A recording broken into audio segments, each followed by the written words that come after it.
Hi ladies and gentlemen, this is Shah Peerally. We are going to talk about the visa bulletin, and the January 2023 visa bulletin was as we expected in our last predictions, but we missed the analysis on the EB1, but I was expecting it might happen, but not that early. As you will see now, we have a huge, not huge, but a retrogression on the EB1 to February 2022, which is not good because we are talking almost 1 year back now on the EB1. Having said that, it's still better than the EB2 and the EB3 itself. So I will recommend that you still go forward with your EB1 because it will still move faster. What they have done, probably they have a lot of people applied, because a lot of people, what they did, even though we're not qualifying for EB1A or EB1B, they were going towards EB1C, where basically it's a managerial role where you go outside, you stay for 1 year, you work in a managerial position, they bring you back here and you file for your EB1C. I spoken about that in my other videos, but now with the EB1 retrogressing, what happens next? Well, the thing is just like EB1 will retrogress, but not that much. We have seen it in the past. It has retrogressed by 1 or 2 years, and then it went back to current. EB1 will go back to current because many people who are, for example, scientists, really high-line people that US need, they will have to use EB1. So I doubt they will actually kind of retrogress EB1 a lot. Even if it retrogress for the next 2 months, it will come back to current by end of this year, hopefully.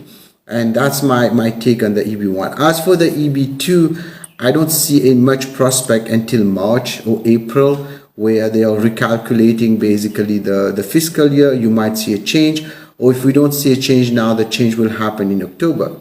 So don't just give up and think, oh, everything is gone. We've seen this for years and years. I've been saying that every time. So don't tell me, okay, you know what, now I'm done. No, you're not going to be done, because the prospect is here and US need the employees. And one of the things I've heard is that there was a leak memo where they mentioned that they were planning to give EADs to all the I-140s, not only the one on compelling circumstances like our other video, and I will try to put the link down. We are going to see EB1 still doing well compared to EB2 or EB3.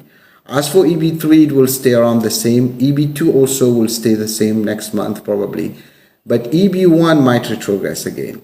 Okay, get ready for another 6 months probably of retrogression, because there are a lot of applications going there, and they took a lot from EB1 also. And now what happens is that EB5 might suffer. Ultimately, they might take away from EB5, send it to EB1. Or vice versa. We'll have to see how things unfold. The good news is like, well, for religious workers, by the way, EB4, that really kind of is unavailable. That means they don't know. And of course, EB5 is current, not for India. Again, here I'm talking about India, okay? So we're talking about employment base. Now, let us look at the family base. Family base India 2014. And I think the last month also was around the same. I have not really analyzed the family. I'll make another video for family analysis, but it's moving slowly but surely. And it's and for F2A it's current, which is still good news. That means if you're a green card holder, you're married to a US citizen, you're married. If you're a green card holder, you're marrying someone, you can still bring your spouse. It's current. So this is good news. At least this is not affected. Back to the employment base, because that's the one that worries a lot of people. And there was the Eagle Act, as I mentioned before. That's not going to happen, by the way. A lot of people were counting on it, and I've seen this many times. And again, I say this, I'm sorry to say I told you, but I know they're not going to do anything. We need to use what we have as tools, including the executive orders, to make things happen. So bottom line, to recap, EB categories, visa predictions for February. I see a retrogression on EB2 for India. It will happen a little bit for China also.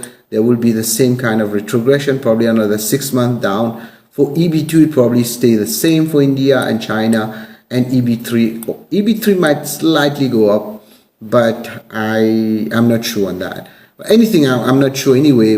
This is guesswork.